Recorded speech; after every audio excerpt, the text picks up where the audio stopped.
Hi friends, welcome back to నేను మీ మధుశ్రీ. ఈరోజైతే readymade French fries ఎలా చేయాలో చూపిస్తున్నాను. ఇది తెలియని వాళ్ళ కోసం మాత్రమే. ఇది ఏంటంటే ఇది కూడా చేయాలని అనుకోకండి.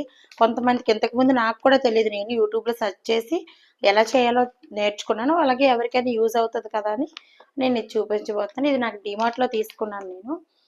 నాకు 160 రూపీస్కి 2 వచ్చాయి. అంటే ఇది 1+1 ఆఫర్లో ఉంది. అప్పుడప్పుడు ఆఫర్ పెట్టేటప్పుడు తీసుకుంటే పిల్లలకి పెట్టడానికి బాగుంటుంది. బట్ ఇది అయితే డైలీ పెట్టడానికి అంత మంచిది కాదు. ఇదిగోండి, లోపల ఇలా వస్తాయి. డైలీ పెట్టడానికి అంత మంచిది కాదు. ఎప్పుడో ఒకసారి ఓకే, పర్లేదు. ఇలా వచ్చినవి మనం ఇలాగ ఫ్రిడ్జ్లోనే పెట్టుకోవాలి. ఫ్రిడ్జ్లో నుంచి తీసుకొని వెంటనే అలా ఆయిల్లో వేసేసుకోవాలి. అంతే. ఏంటంటే మళ్ళీ చల్లారాకంటే మెత్తగా అయిపోతాయి అనమాట. ఆల్రెడీ నేను ఒకసారి చేసేటప్పుడు అలానే అనుకొని మెత్తగా చేస్తే మొత్తం ఇరిగిపోయి ముద్దలా అయిపోయింది. సో అలా కాకుండా ఇలా మనకి ఇలా ఫ్రోజన్లో ఉంటాయి కదా, ఇలా ఉండేటప్పుడే మనం ఇలా వేసేసుకోవడమే. అంతే ఫ్రెండ్స్. స్టవ్ మీద కళాయి పెట్టుకొని అందులో ఆయిల్ వేసుకోండి. సరిపోయినంత ఆయిల్ వేసుకొని అది బాగా వేడెక్కాలి. వేడెక్కిన తర్వాత మనం ఫ్రెంచ్ ఫ్రైస్ అనేవి ఇందులో వేసేసుకోండి. వేసేసుకున్న తర్వాత కొంచెం ఫ్లేమ్ ఆయిల్లో పెట్టండి.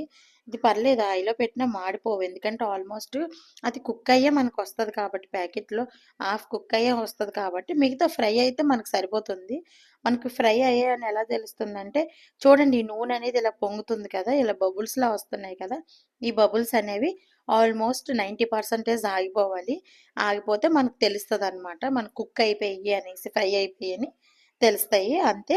ఇలా అయిన వాటిని మనం నీట్గా ఒక టిష్యూ పేపర్ కానీ ఒక న్యూస్ పేపర్లో కానీ వేసేసుకుంటే మనకి బాగుంటుంది. చాలా టేస్టీగా ఉంటాయి. సాస్తో సర్వ్ చేసుకుంటే చాలా బాగుంటాయి. అంతే ఫ్రెండ్స్, మీకు నచ్చింది అనుకుంటున్నాను. చూసారా ఎంత బాగా వచ్చాయో. మీకు నచ్చితే వీడియోని సబ్స్క్రైబ్ చేయండి, సపోర్ట్ చేయండి ఫ్రెండ్స్. బాయ్.